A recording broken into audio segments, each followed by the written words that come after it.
Well, my name is Judah with the cherubic Ooh, face. that's right. I just learned what cherubic means. Basically, like young Santa. And I'm the and old Santa. my dad. Yeah, Santa's dad. Well, we were talking about a bunch of things, but we wanted to continue talking from last week. We were talking about how emotions affected our ability to reason, and what what kind of came up was the fact or the idea that emotions also play, if they can affect the way we think and reason, they affect our ability to have faith, or they must, or I guess that's the question. How do emotions, and to me, I'll let you know, I think my running theory is that emotions have more to do with pain than anything. Many of the emotions. Well, Some but some would say that. not joy, happiness, let's see, exuberance, which is really great happiness. It's not, you're not painful there. No, but Well, I the mean, it's others. absence of pain, maybe something like that. Well, no, I do think that joy is the opposite of pain. Whatever that is joy. And I kind of reduce emotions into joy or pain.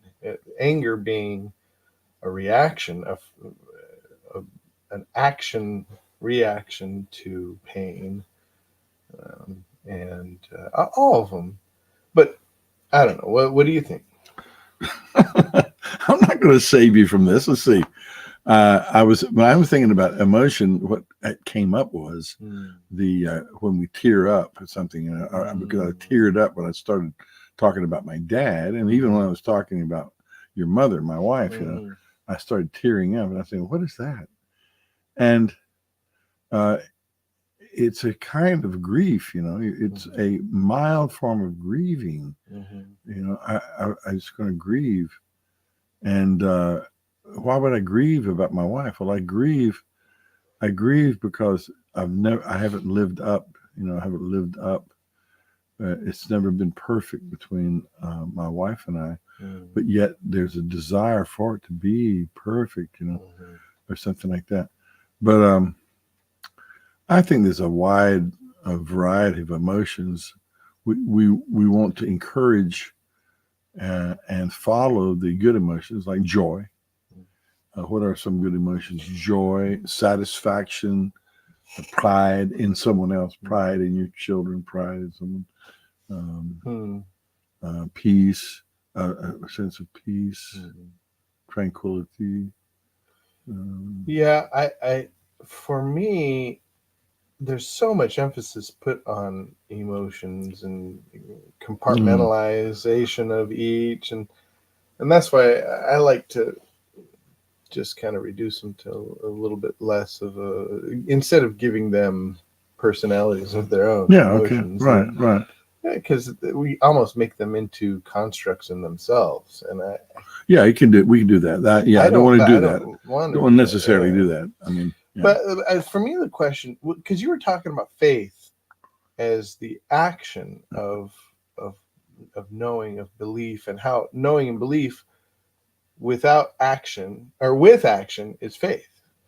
Yeah. And we don't act on things. I was thinking about this, and this is what we kind of started to bring it up last week when we were talking about why we came to this idea. Is I think is because when Ben Shapiro says facts don't care about your feelings, that is true. However, we're not able to put value on any particular fact without emotions. If an emotion, so yeah, we facts react. are cold and dead, sure, and useless to us without how we perceive them, and we perceive them through emotion. Perceive them through emotion. Well, With emotion. With emotion, every fact has some kind of reaction. Yeah, whatever that emotion. Yeah, that is. So if that's true, then either that is a drag or it's as a Christian, if it comes from God, then it's an encouragement to go in some direction, right? Yeah. If you some fact. Oh, the stock market. You got a bunch of money in the stock market, let's say, and the stock market went down 500 points today. You go kind of a sinking feeling, a dread, or something like that. Well, it might encourage you to go sell, or at least to look and see where things have gone. I mean, emotions tend to drive us, but we don't want to be driven by emotions. The great men of this world have not been driven by emotions. I say men and women, but I was thinking about. I remember reading Winston Churchill's history of the Second World War, and I remember that he really played up and really bragged about a couple of generals, and one of them in particular, he said, he never let his emotions. I mean, he never let his emotions.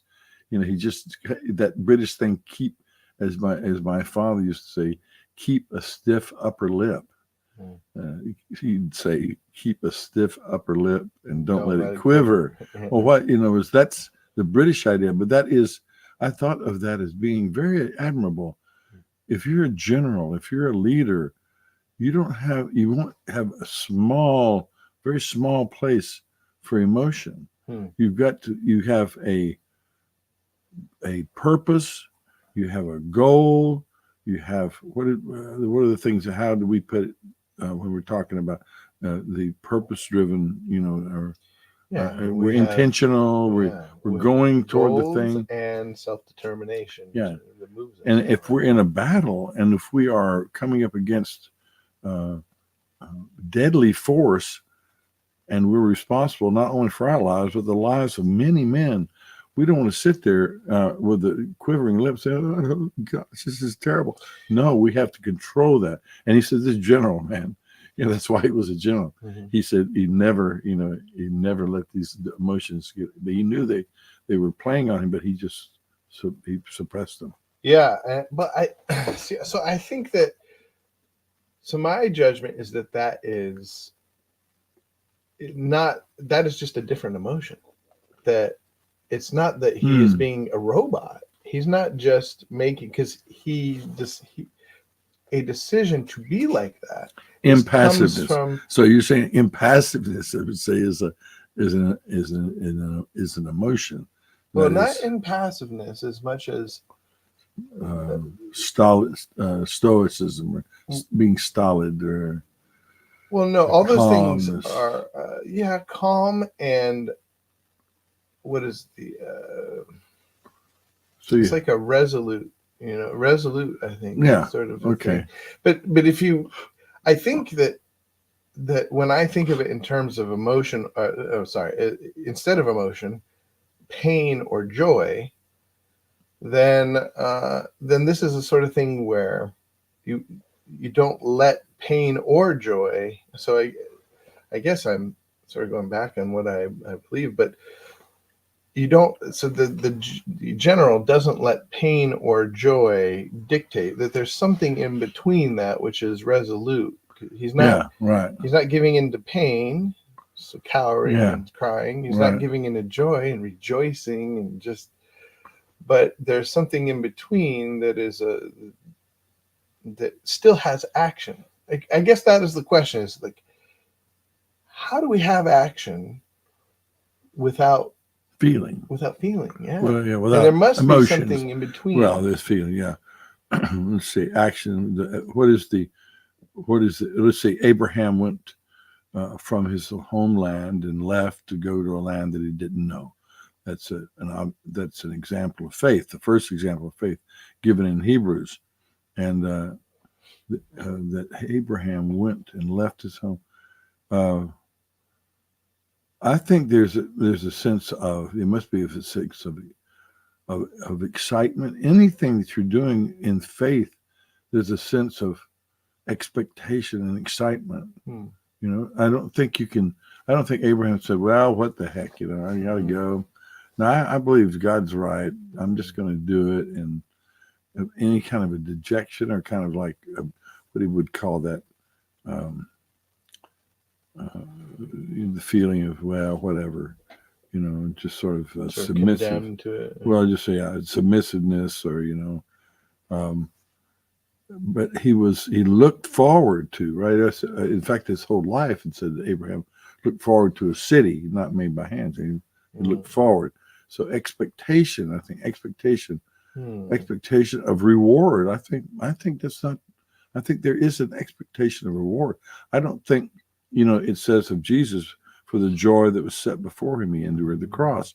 Okay, there's in faith works in toward a reward that's not visible, but somehow we see it. We see it with spiritual eyes. We see there's something. It's maybe not complete. I don't know that Abraham. I'm sure that he had dreams. We have dreams. I have a dream of a nice house. Maybe he had dreams of big place to live in, lots of flocks and everything, friends, and maybe that. But that was that's just the natural man putting shapes to the spiritual expectation of fulfilling the will of God, right? So you're reaching out, and as we were said, the faith reaches forward. We don't have faith in anything in the past, anything that's dead. Faith is a motion of the spirit toward the future, right? It motivates us. It motivates us to create our life. We create our life. It is a creative force. It wants to embody itself, right? And that's why when you see people do things, now the question is, not everything that is done is of faith. I think just the ordinary life, what you call the dumb animal life we live, we believe that when I turn on the key, my car is going to start, that kind of thing. I don't think of that as faith in the way we're the spiritual faith, real faith. Well, as you talk, I'm thinking of when you mentioned Abraham, the thing that I brought up earlier is he knew God, and I think that was important. Participation. Yeah, there's something about participation that it gives us faith, and faith moves us, but the participation with somebody else. Yes. When you're married, it says Abraham knew God, and Adam knew Eve. And is there an intimate thing where I am woven in with somebody else to where I follow? Yeah. Certainly. Whether or not I feel a certain way, and whether or not I have an idea of where we're going, I follow it. So when Jesus said, "Follow me," nobody pictured, or nobody said, "Well, what are we?" Well, maybe did anyone say, "What are we going to be doing?" No, but he didn't explain what he was going to be doing. He did say, "I'll make you fishers of men." That's just one. Follow me, basically, all he said to most of them that we have, but. I was thinking about that whenever people did move, like Abraham, when Rahab sent the spies, or sent the guys that were searching for the spies, sent them in the false direction, she had a sense of what God was doing. Now, I think she had a sense that she was on the winning side. She was going to be on the winning side, because she told them, "We've heard everything that God is doing, with you guys." It's amazing. In the Old Testament, people knew things that were happening. No internet, no phone. No, but the word traveled everywhere. They knew about that. Ravens. There's another. We came up several times in the Judges, or in Joshua and Judges, where people knew what was going on. We knew about the water stopping and then going over the Jordan, and in Jericho they were afraid. They heard about, of course, they heard about these kings, Og and was it Sihon, being completely defeated and destroyed at the hands of Israel. They knew about this, and but she knew she was going to be on the winning side. But she had to be afraid. How could she not be afraid? She knew who these people would do. if they figured that she was at the time harboring these two men up above in the stacks of Joshua and Caleb. No, they were just two spies that came to spy out, and they were being harbored. She was in. I guess they were in a well or something, but they were covered with flax that was going to be beaten. So it was stalks of flax. She covered them. So if they were discovered, she knew that she'd be in really bad trouble. But so fear was an emotion, obviously, but greater than that was expectation. I'm trying to think if any of them was there when we did it. Did we do it in faith? It's true that expectation is something that's hard, that we know what it means, but it's hard to really define in terms of things like emotion and intellect. Yeah, I don't know that you could say they're emotion. I think a man getting married, it's just proverbial that the man, he wakes up the morning of his wedding day and he goes, what am I doing? Am I going to do this? And so he goes into it in faith that things are going to work out. So but in faith that this is what he's supposed to do, since it's a Christian man.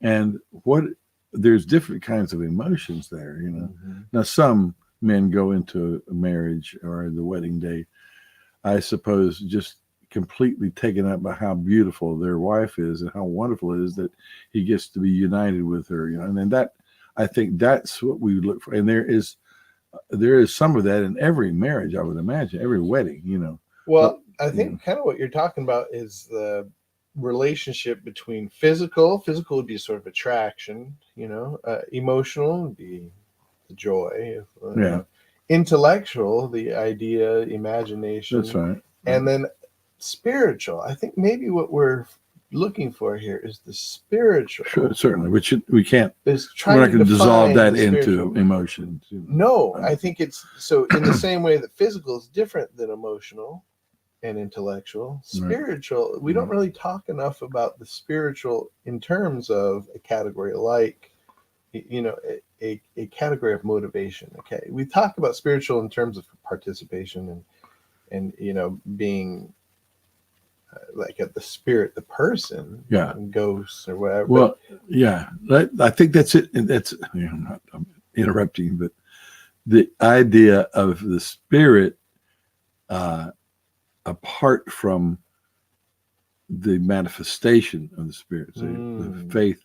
And that's what James says. You say you have faith. Well, the man says, you have faith. Well, I have works. Well, James says to him, well, I will show you my faith by my works. I don't want to get into this like we're in some kind of we are in a philosophical discussion. So I want to talk about something I learned in linguistics, which was what a grammatical sentence is. A grammatical sentence. And this is the insight of a man, Noam Chomsky, who's still alive. His politics are execrable, terrible, but he did have a basic insight, and that is a grammatical sentence is the union of surface structure. That is the words you say, the sounds that you make, the sounds you make, and the underlying structure, which is the meaning of the sentence, right? And they are bound together by certain rules. They must be so, because otherwise you wouldn't be able to say, as I've said before, did you hear what I said? Which means there are rules that govern. You must have understood what I meant when I said, I don't want to go, something like that. Did you hear what I said? So you heard the sounds, but by a certain set of rules, which are in English, and you can describe them, you can discover the deep structure, which is the meaning. You can't discuss the meaning by itself, really, without the superficial, or the sounds without the meaning. They interact. Well, like faith and works, you can't really look at faith as though forget the works.